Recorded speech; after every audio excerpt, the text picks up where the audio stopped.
Salam alaikum wa rahmatullah. On va poursuivre notre travail qui consiste à tirer des enseignements donc de la sira du prophète sallallahu alayhi wa sallam à partir du livre de Ali Mohammed As-Sallabi. Voilà.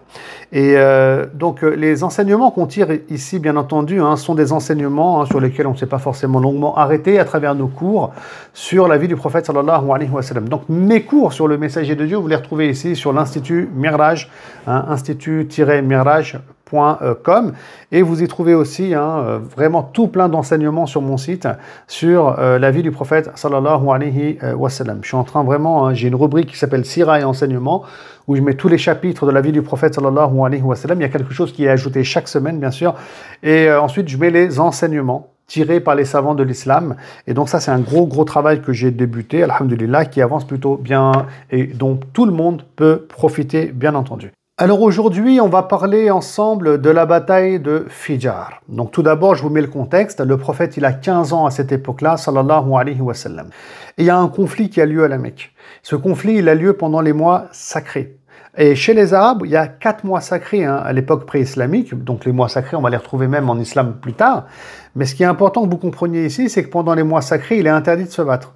Donc pas de guerre et on tue personne pendant les mois sacrés. Et Dieu sait qu'à l'époque, il y avait plein de conflits qui étaient tribaux.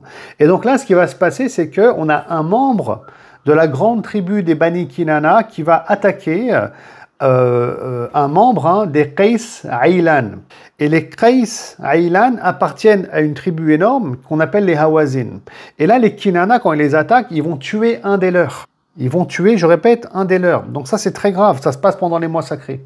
Donc les Qais Aylan avec les Hawazin vont vouloir, écoutez, se venger. Et à l'époque, les Arabes se vengeaient. Donc il y avait des conflits tribaux qui pouvaient durer des siècles. Voilà, il y en a un, ils attaquaient les uns les autres, comme ça il y avait des morts à chaque fois. Donc c'est la culture de la vengeance qui prédominait à l'époque.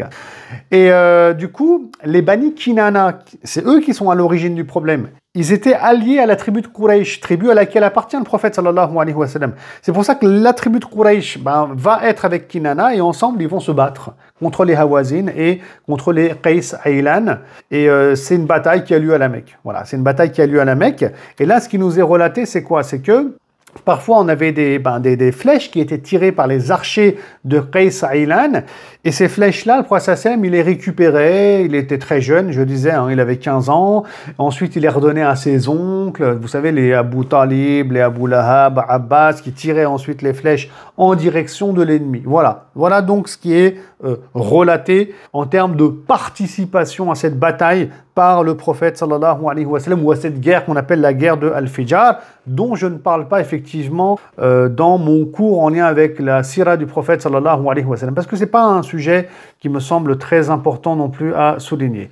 Alors, quels sont les enseignements qu'on peut tirer donc de la guerre d'Al-Fijar et qui sont en lien avec la vie du prophète Mohammed sallallahu alayhi wa sallam?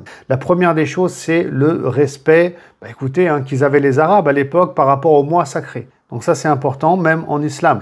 Donc il y a une sacralité par rapport à des mois, il y a une sacralité par rapport à des lieux aussi en islam, il y a une sacralité par rapport à l'honneur, la vie, les biens des gens. Donc la notion de sacralité, on va la retrouver déjà dans la Jahiliya, on le voit à travers cette guerre d'Al-Fijar, mais on va aussi la retrouver en islam. Donc j'attire votre attention dessus. Le deuxième point, le deuxième enseignement qu'on peut tirer ici, il en parle ici Ali Sallabi en fait, c'est par rapport à l'art de la guerre. Il dit alors que le prophète du coup, sallallahu alayhi wa sallam, c'est ainsi qu'il connut les arts militaires et qu'il acquit le courage, l'audace et la bravoure depuis sa prime jeunesse. Je rappelle ici que le prophète sallallahu alayhi wa sallam, Allah le forme à devenir prophète. Donc il va acquérir une expérience ici par rapport à la guerre et au champ de bataille. Et Dieu sait que le prophète sallam aussi, écoutez, va participer à des expéditions militaires par la suite, comme la bataille de Badr ou bien la bataille d'Uhud. Voilà, donc ici, il a une expérience dans sa vie. Donc au moins, il a touché à ça et il sait de quoi il s'agit. Donc je répète, c'est ainsi qu'il a connu les arts militaires, qu'il a acquis du courage, de l'audace et de la bravoure. Mais après, voilà, le prophète sallam, est-ce qu'il s'est battu? Non. La réponse est non. Et donc ça aussi, il faut le souligner. Le prophète sallallahu alayhi wa sallam ne participe pas directement au combat. Juste, il va ramasser des flèches et il va les donner à ses oncles. Donc il va rester en retrait il va pas verser le sang, il va pas tuer quelqu'un, le prophète sallallahu alayhi wa sallam, parce qu'il a conscience que c'est quelque chose de grave et il a conscience que la vie humaine, hein, bah écoutez, elle est sacrée. Et ça aussi, il faut le mettre en évidence, bien entendu. Donc le prophète va incarner ici de la modération, de la prudence, le refus de l'injustice. Et donc sa participation, elle reste très modeste, hein, par rapport donc à la guerre d'Al-Fijar. Donc c'est pour ça que c'est pas un sujet sur lequel je pense qu'il est nécessaire de s'attarder beaucoup, bien qu'on puisse en parler comme on le fait ici, mais c'est pas nécessaire de s'attarder beaucoup à travers nos cours sur la sira du prophète sallallahu alayhi wa sallam. D'autant plus que là, le prophète sallallahu alayhi wa sallam, il est vraiment, on va dire, très jeune en fait, hein. Donc il n'y a pas vraiment beaucoup d'enseignements à tirer. Voilà donc ce qu'il faut retenir ici, mais il fallait quand même en parler, Inch'Allah, hein. Ça fait partie des sujets non traités dans mes cours. Je vous remercie pour votre attention et on continuera très prochainement avec d'autres thématiques. Assalamu alaikum wa rahmatullah.